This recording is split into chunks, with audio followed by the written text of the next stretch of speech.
À l'origine de ce projet, j'ai eu l'occasion de donner une masterclass en 2019 et ce qui m'a absolument subjugué, c'est que c'est un pays où l'opéra est arrivé seulement en 1941, donc à peine il y a 80 ans, et que j'ai décelé qu'il y avait une véritable technique et tradition pédagogique du chant lyrique en Kazakhstan.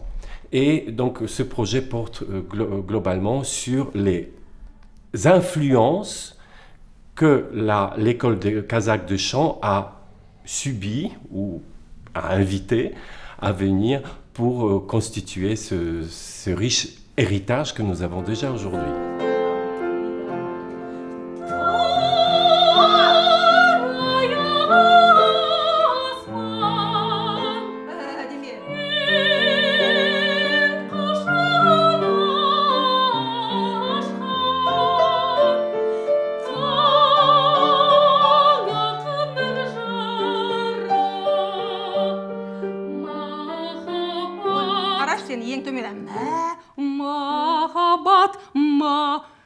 Сен мына төмен ноталарда ол ре нота, я? Сенде ре нота, постоянно сен бұны кішкене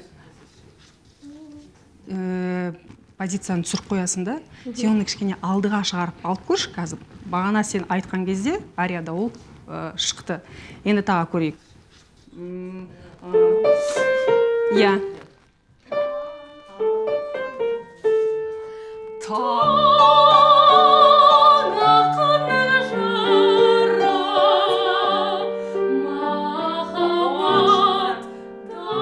En commençant ce projet, je pensais qu'il s'agissait dans la construction de l'école kazakh uniquement d'influences techniques, donc qu'elles soient russes, italiennes, balkaniques.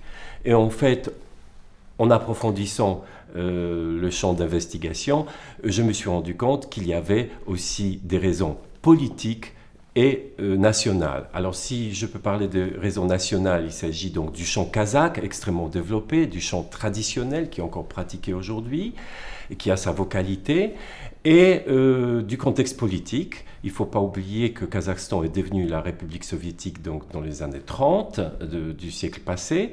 Donc en 1941, on construit ce premier opéra. C'est un opéra dans lequel on veut intégrer les chanteurs kazakhs, bien entendu, pour rendre cet art kazakh populaire, aussi admis par la population.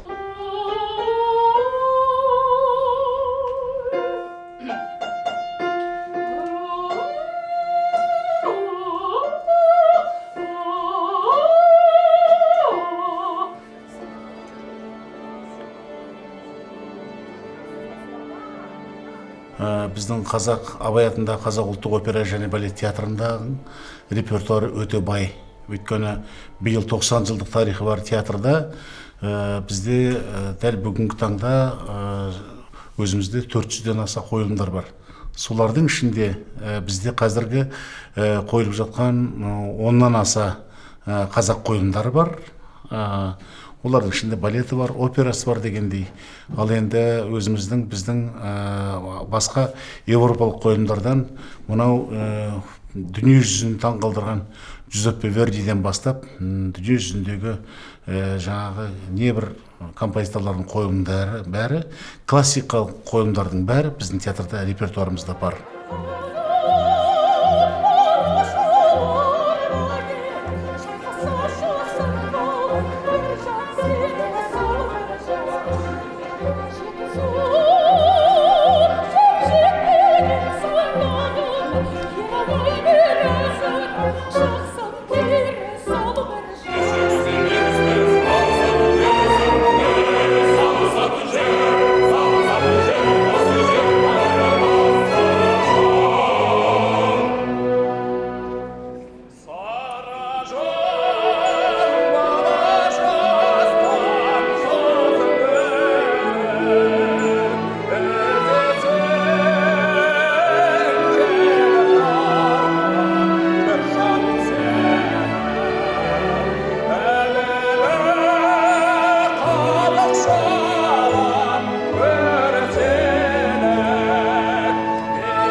Дальше оперы нашли на казахском классика, я имею в виду классику, это итальянская, французская, русская, шло все на казахском языке.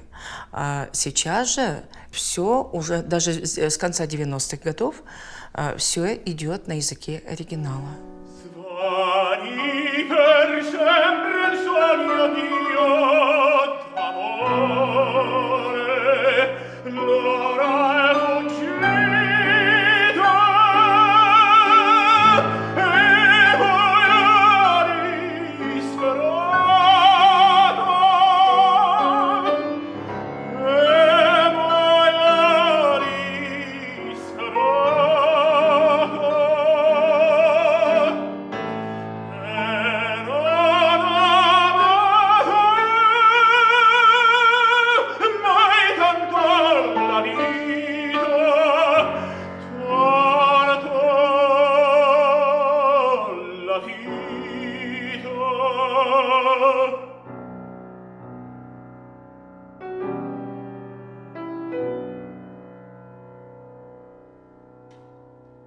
Au cours de ce projet, nous nous sommes rendus compte qu'il y avait plusieurs influences dans le chant kazakh. Tout d'abord, dans ce qui était perceptible d'emblée dans le chant lyrique, c'était l'influence de la technique à la fois italienne, apportée au XIXe siècle en Russie et qui apportée ici par des chanteurs russes dans les années 40 de siècle passé, et ensuite une technique soviétique qui est arrivée un tout petit peu plus tard, dans les années 60-70.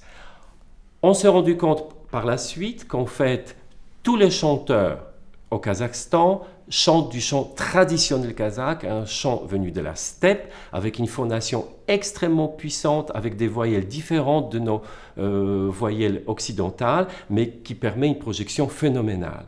Et du coup, ces deux emplois de la voix chez les Kazakhs, à la fois traditionnelle et dans un répertoire lyrique, on les retrouve à la fois dans la vie professionnelle. Donc un chanteur kazakh peut un jour chanter Rigoletto à l'opéra et le lendemain du chant traditionnel avec la philharmonie traditionnelle où ils sont accompagnés par un orchestre d'instruments traditionnels de la steppe.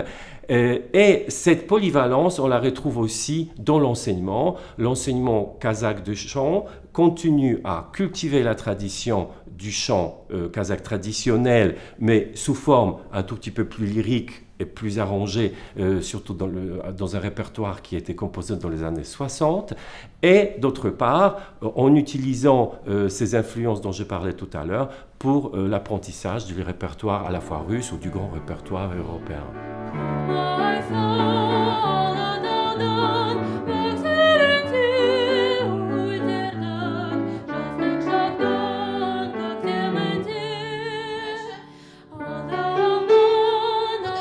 Немножечко вязкое слово, оно не летит в зал, его непонятно. Да? То есть понятно только нам с тобой. А нам нужно, чтобы зрителям было понятно. Угу. Чуть-чуть нужно, значит, что? Добавить согласные, да? Полетность в слове надо дать. Угу.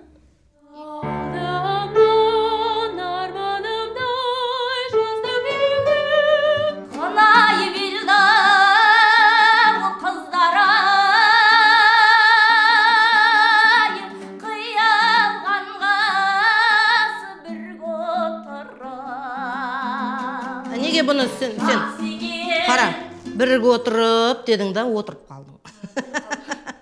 Бірге отырып жақсы екен, ішілген ас. Бірге отырып деген кезде сен неге оны жақсы келе жаттың да, бірге отырып деген кезде темпті түсіртсің. Керісінше дейтіңіз, одан сайын көңілді көтеру керекпіз ғой. О, шіркін қандай шай ішкен дейтін, қыздармен, сұлу қыздармен. Жігіттің әні десе де, сен соның образында айту керексің.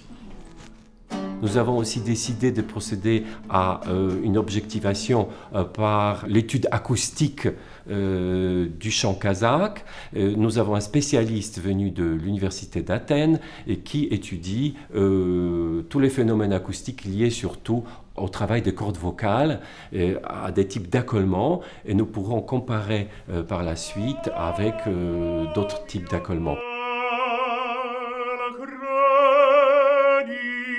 Alma So basically, my research is to record singers with as many sensors as possible. We're having this Kinect camera, which does the skeleton tracking, the electroglottograph, which follows the movement of the vocal folds and the vertical movement of the larynx. The breathing belts, where we can see the expansion or contraction of the muscles of the abdomen and the thorax, and microphones, special measurement microphones that measure the spectrum of the voice. From these, we can do calculations and see what movements of the body cause what changes in the sound of the voice. And then, because it's in data, it's in numbers, we can do statistic analysis. I wanted her to do glissandi with A, her full vocal range. Ah.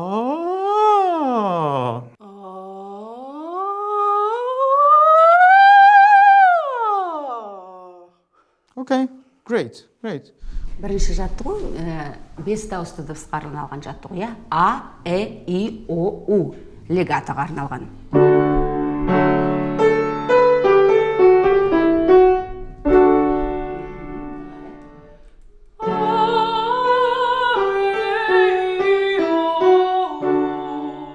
Бізде жаңа аралас астасып жатқан мектеп, қазақ вокалдық өнер мектебі, орыс мектебі бар, итальян мектебі бар, қазақ мектебі бар. Сондықтан бізде аралас мектеп. Әр халықтың өздеріне тән ерекшеліктер бар, ерекше әріптер бар. Мысалы, бізде Қ, Ғ, Ң, Ү деген дыбыстар бар ғой, жоғарыдан аламыз. Жинақы.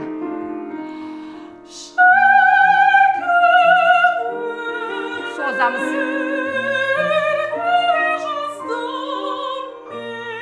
Сөйлес. Контакт болу керек.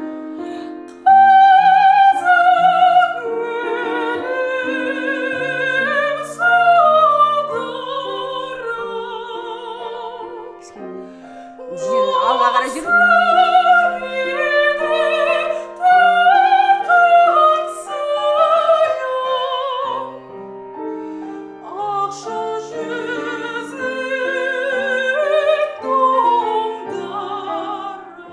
Менің отбасымда кәсіби музыканттар жоқ, негізі. Бірақ әкем мен анамның айтуы бойынша тауда өскен халықпыз ғой, киіз үйлерде өздері отырып ән айтатын, сыбызғыда ойнайтын.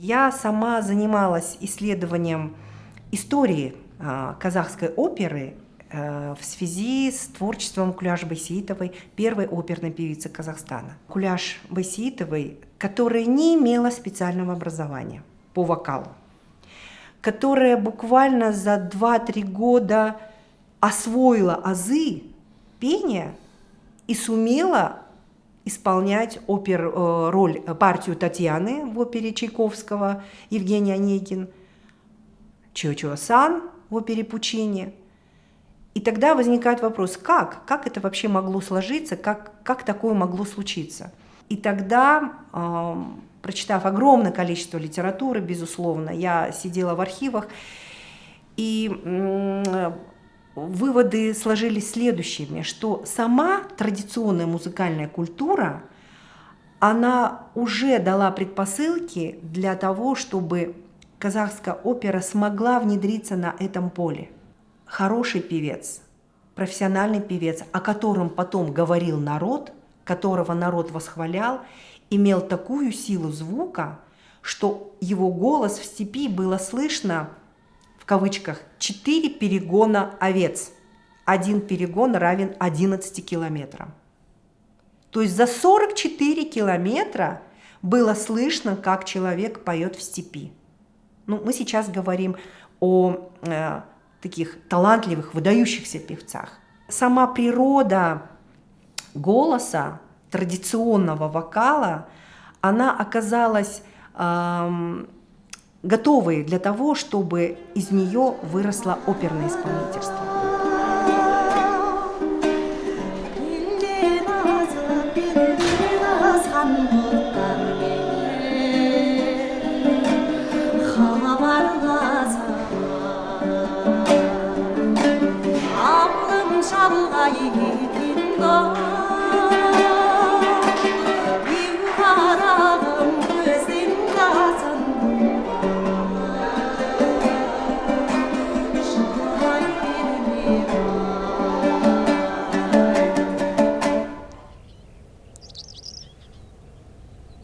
Бізде өкінішке орай осы консерватория ашылғанға дейін жоғары оқу орындарында дәстүрлі ән өнеріне дайындайтын мүлдем курстар болған жоқ.